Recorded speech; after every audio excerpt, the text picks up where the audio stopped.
Not only did they say don't care about these people, don't bother yourselves with public policy, but the only reason we're elected is to be bothered by public policy, to enact public policy.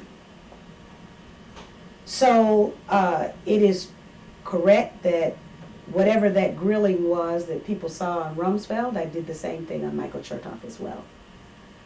And Michael Chertoff deserved it. But interestingly, when the Democrats regained control of the Congress, they put out an agenda for their first 100 days. And Hurricanes Katrina and Rita survivors were not a part of the agenda. But I bet you they all voted for Democrats.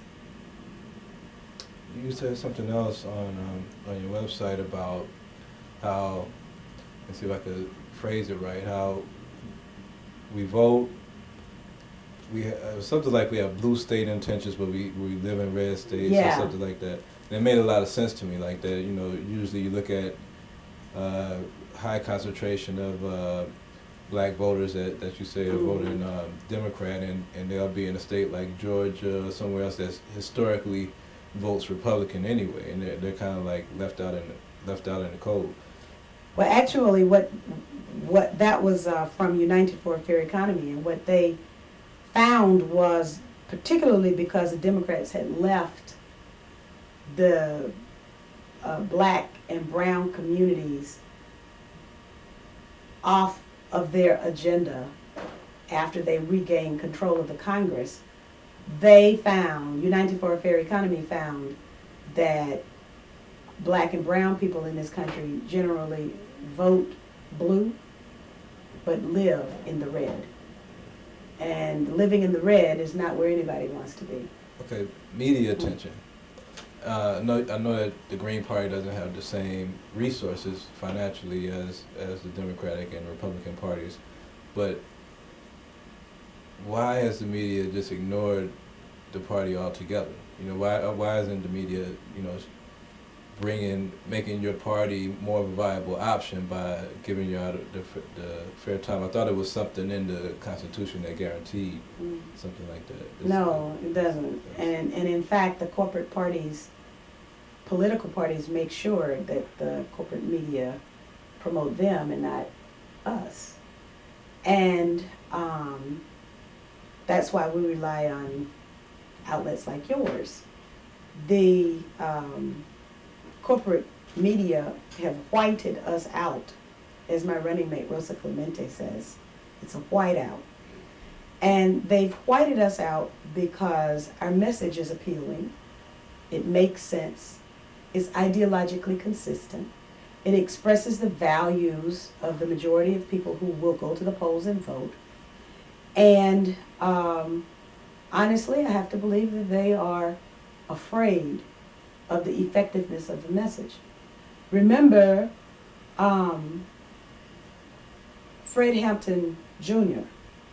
is my friend, and his father was murdered in his bed as he slept with the help of an FBI informant by the Chicago Police Department.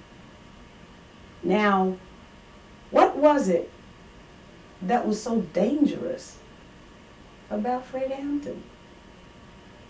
He basically told the truth in a way that people could understand, with an authenticity that people felt.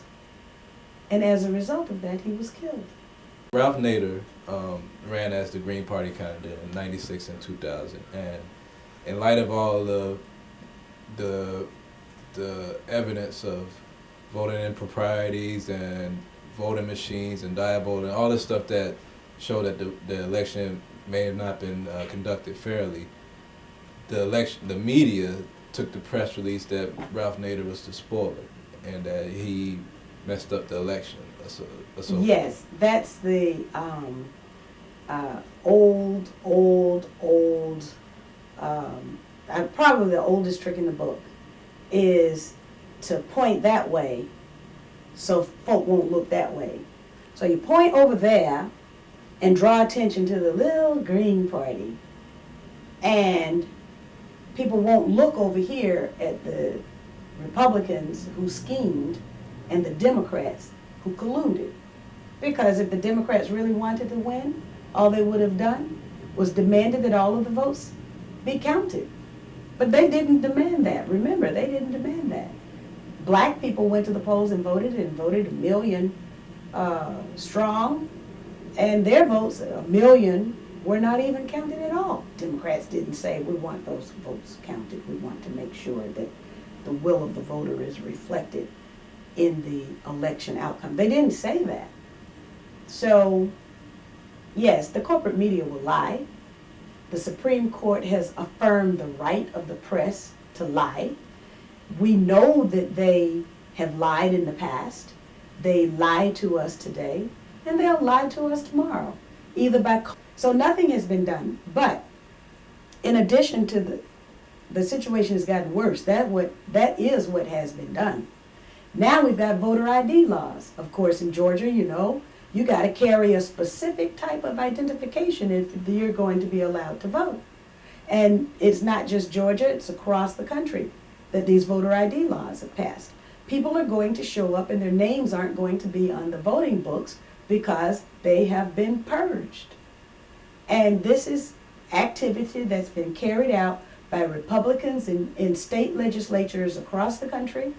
The U.S. Attorney scandal focused on the purging of targeted groups. That means black people, because, we vote 9 out of 10 for Democrats.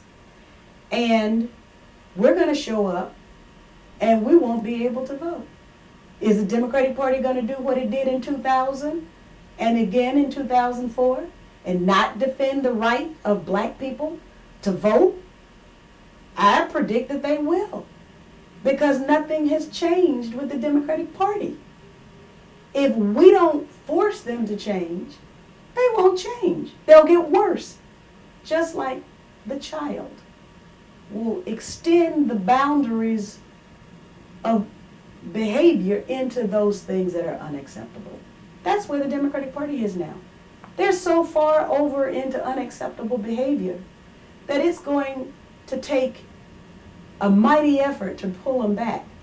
Well, I'm not interested in pulling them back anymore. I'm interested in creating something better. Thank you, Cynthia McKinney. It's been an honor. Great.